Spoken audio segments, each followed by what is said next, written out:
नटसम्राट पिक्चरची स्टोरी या माणसाच्या आयुष्यात रिअल मध्ये घडली आहे. विश्वास बसत नसेल तर हा व्हिडिओ पूर्ण बघा. ही गोष्ट आहे कधी काळी भारतातील टॉपच्या श्रीमंतांपैकी एक आणि रेमंड कंपनीचे मालक विजयपत सिंघानिया यांची. काही वर्षांपूर्वी रेमंडचे कपडे वापरणं म्हणजे श्रीमंतीचं लक्षण होतं. असं एकही लग्न नव्हतं ज्यात नवऱ्यानं रेमंडचा सूट घातला नसेल. विजयपत यांनी रेमंडला यशाच्या शिखरावर नेलं. 2000 ते 2010 या दरम्यान कंपनीच्या शेअर्सची किंमत 500 कोटींपासून तब्बल 1000 कोटींवर नेली. कष्टात गेलेलं आयुष्य नंतर उतारवयात निवांत घालवता यावं म्हणून त्यांनी कंपनीची जबाबदारी आपला मुलगा गौतम याच्यावर सोपवली.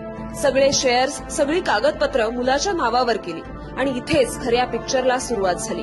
काही वर्षातच बाप लेकात वाद सुरू झाले आणि गौतमनं आपल्या वडिलांना राहत्या घरातून बाहेर काढलं. कार, ड्रायव्हर, पैसे सगळं काही काढून घेतलं. कधी काळी मलबार हिलला 34 मजल्याच्या आलिशान घरात राहणारे, विमानानं प्रवास करणारे सिंघानिया आज भाड्याच्या घरात राहतात. साध्या रस्त्यावर सामान्य माणसासारखे फेरफटका मारताना दिसतात.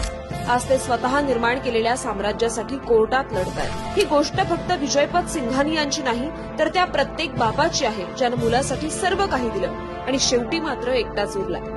हा व्हिडिओ इतका शेअर करा की जगातल्या प्रत्येक वडिलांपर्यंत आणि मुलापर्यंत पोहोचला पाहिजे. आणि अशा जगावेगळ्या माहितीसाठी संवाद सेतूला फॉलो करा.